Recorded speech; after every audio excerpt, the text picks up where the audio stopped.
सीधा मैंने कांच खोला तो पिस्टल दिखा के बहुत मतलब भला बुरा बोला। मैं बता नहीं सकती हूँ कैमरे के आगे, इतने अभद्र भाषा में उन्होंने बात करी मेरे से और कहा कि भाई तुम्हें बहुत राजनीति आ रही है क्या, अभी भी सुधरोगे नहीं क्या, ज़्यादा राजनीति चढ़ी है तुम्हारे अंदर। बहुत ही मतलब गलत बोला मुझे।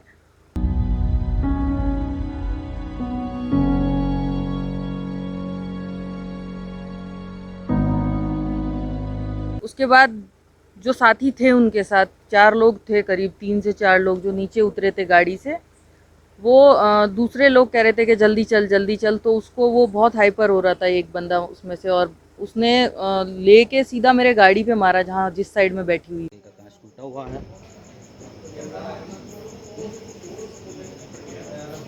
जिस तरीके से क्राइम बढ़ता जा रहा है,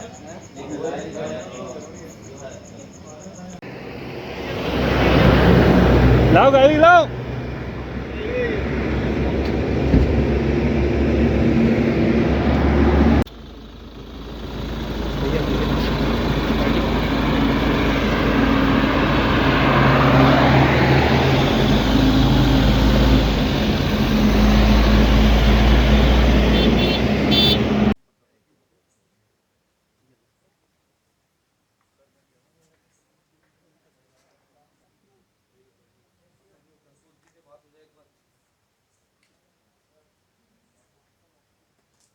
मैडम कहाँ से आ रहे थे और कहाँ जी, पर मैं हुआ था? जयपुर से आ रही थी और जालोर के लिए रवाना हो गई थी मैं, और जो हादसा हुआ है स्कूल का आपको पता ही होगा, तो उसी के लिए मैं कल वहाँ सुराना गांव जाने वाली थी।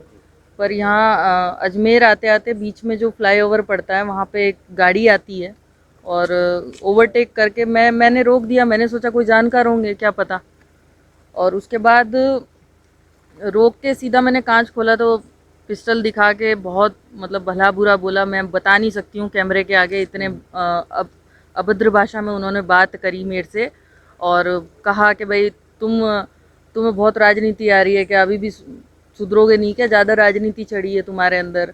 बहुत ही मतलब गलत बोला मुझे। उसके बाद जो साथी थे उनके साथ 4 लोग थे, करीब 3 से 4 लोग जो नीचे उतरे थे गाड़ी से, वो दूसरे लोग कह रहे थे कि जल्दी चल, तो उसको वो बहुत हाइपर हो रहा था एक बंदा उसमें से, और उसने लेके सीधा मेरे गाड़ी पे मारा जहाँ जिस साइड में बैठी हुई थी। तो हम बहुत डर गए थे उस टाइम। हमने सीधा पुलिस को फ़ोन किया, वहाँ लोकल जो हमारे नेतागण हैं, जनप्रतिनिधि यहाँ के अजमेर के, उनको कॉल किया। सभी भाई बंधु यहाँ पर आए और फिर एसपी साहब और डिप्टी साहब सब मौके पे। अच्छा, जो शिकायत दी है आपने, उसमें जो बंदूक का हवाला भी दिया गया, जो अभी आप बता रहे हैं बिल्कुल बंदूक का हवाला भी दिया है, क्योंकि आपको पता ही होगा 10 महीने पहले ट्रांसपोर्ट नगर में जयपुर में, वहाँ पे इतनी भीड़ में भी मेरे ऊपर हमला हुआ था और मेरे को इंजरी भी हुई थी, मैं हॉस्पिटलाइज हुई थी। और उनकी वीडियो क्लिप तक है, उन अपराधियों की वीडियो क्लिप है, फुटेज है, फिर भी अभी तक कोई कार्रवाई नहीं हुई है। और आज इतना बड़ा हादसा हो जाता है। और मैं तो ये कहूँगी कि कल को अगर मेरे साथ और बड़ा हादसा हो जाता है कि आज तो मैं जिंदा हूँ, कल को जिंदा भी नहीं बचूंगी मैं। आप क्या मान रहे हो कि जो पिछली बार जो हमला हुआ था वो उन्हीं लोगों का है कि ये मुझे नहीं पता किन लोगों का हाथ है और क्यों मेरे से इतनी किसी की रंजिश है, क्योंकि मैं किसी से मेरा द्वेष भावना रखती नहीं हूँ मैं इतना किसी से, सबसे प्रेम भाव से हम बात करते हैं। तो जो भी है, मैं निवेदन करूँगी राज्य सरकार से, सभी से, कि जल्दी से जल्दी ये जो अपराधी हैं पकड़े जाए, ताकि भविष्य में कोई बड़ी, मैं कहूँगी कि जो वो कह के गए हैं कि बचेगी नहीं अगली बार, तो ऐसा होने से पहले अगर उनको पकड़ लेंगे तो अच्छा रहेगा। चारों के पास ये हथियार थे क्या? बिल्कुल हथियार तो थे लगभग, क्योंकि एक जना जब मेरे को यहाँ पे पिस्टल तान के जब बोल रहा था तो मैं एकदम से मैंने हेड डाउन कर लिया था डर के मारे, क्योंकि बहुत ही गलत तरीके से उनका सब था। अच्छा, गाड़ी में कौन कौन था आपके? गाड़ी में मैं थी, मेरे भाई हैं कन्नू शर्मा, वो थे साथ में। ये भैया साथ में थे मेरे। ठीक हूँ, आपका हम जयपुर से जालोर जा रहे थे। आपको पता है ही जालोर का घटनाक्रम, तो वहाँ मैडम दीदी जा रहे थे वहाँ पे। तो हम जो ही ये फ्लाईओवर था, नारियल वाला क्या बोलते हैं इसको, नारियली वाला जो फ्लाईओवर था, इसके ऊपर हम जो ही चढ़े तो पीछे से एक बोलेरो गाड़ी आई वाइट कलर की।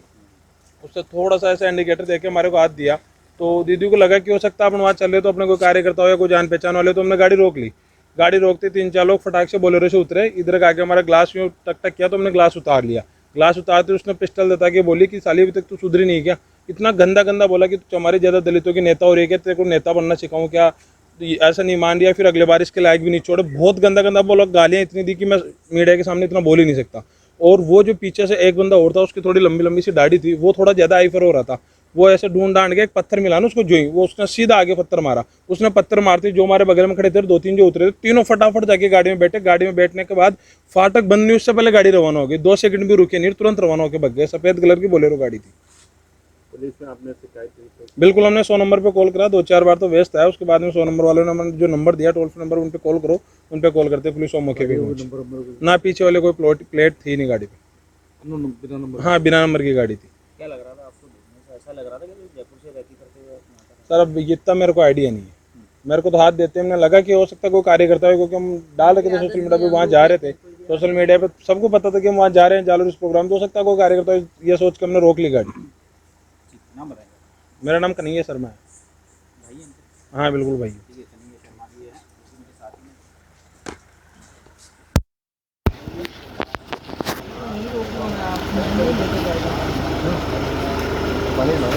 पानी तो गाड़ी में पड़ी हाँ सर, किस तरह की शिकायत मिली क्या? आज अमृता मेघवाल ने एक रिपोर्ट दी है पुलिस को कि उसकी गाड़ी को रुकवा करके किसी ने उसकी गाड़ी पे पत्थर मारा है और उसको जो पिस्टल है वो दिखाई है और जाति सूचक शब्दों से उसको अपमानित किया। उसके आधार पे रिपोर्ट दर्ज की जा रही है और घटनास्थल का SHO के द्वारा CO के द्वारा निरीक्षण किया गया। कहाँ की है?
बस बस जाहिर है कल के सुबह की तैयारी।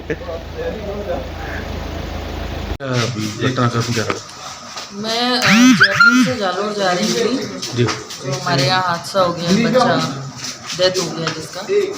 तो जयपुर से ये नारेली लिया जो है यहाँ पे हाथ दिया, तो मैंने ऑब्वियसली रोक लेती हूँ मैं हमेशा गाड़ियाँ, कोई भी हाथ देता है या इंडिकेटर देता है।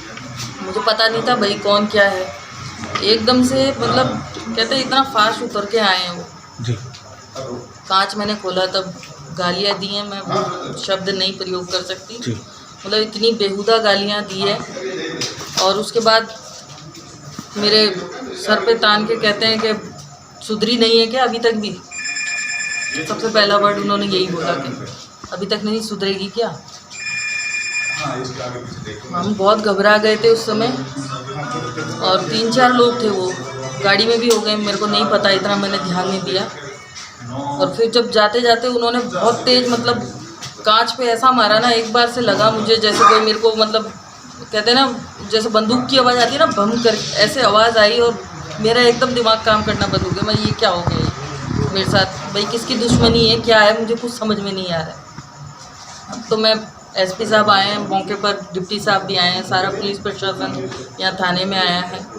अब तो यही है कि जल्दी से जल्दी उनको पकड़ के लाएं ताकि ये जो घटना ऐसी हो रही है ऐसी घटनाएं ना घटे। और मेरी तो किसी से दुश्मनी भी नहीं है कि भाई किसी से दुश्मनी है कोई मेरे को मारना, कौन है ये, मेरे को जानना है कि ये कौन लोग हैं ये मेरे साथ ऐसा गलत करना चाह रहे हैं। फिर भी आपको क्या लग रहा है मैडम, किस तरह का? मैं इस बात में कुछ, क्योंकि मुझे पता ही नहीं है कौन है क्यों कर रहे हैं मेरे साथ ऐसा। और कहाँ से आप कहाँ जा रहे थे मैडम? मैं जालोर जा रही थी। आपको पता होगा जालोर में एक 8 वर्षीय बालक की मृत्यु हो गई है, जो एक टीचर ने स्कूल में जो हादसा हुआ है, उसका इलाज के दौरान देहांत हो गया बच्चे का। तो मैं उसी के लिए जा रही थी कि कल उनके यहाँ जाऊंगी मैं। मैडम पता चला कि पहले भी आप पे हमला हुआ? पहले भी एक बार जयपुर में हमला हुआ था और मेरे को चोटें भी आई थी काफ़ी। उसमें भी मैं कहूँगी कोई कार्रवाई भी नहीं हुई है, ना कोई पकड़ा गया है अभी तक। कितने समय पहले हुआ? ये 10 महीने पहले की घटना है। उस वक्त अभी तक कोई गिरफ्तारी वगैरह? कोई गिरफ्तारी नहीं हुई है। उसके बाकायदा फ़ोटो हैं, जो ये जिन्होंने ऐसा किया उनके फ़ोटो है, क्लिप्स है उनकी, फिर भी कभी पकड़े नहीं गए वो। अभी थाने से क्या आश्वासन मिला है? एसपी साहब कह रहे हैं, कर रहे हैं, पकड़ रहे हैं। अभी मुकदमा दर्ज करा दिया? बिल्कुल, मैंने मुकदमा दर्ज करवा दिया। कितने करीब लोग थे मैडम? हाँ, कितने लोग करीब थे आपके?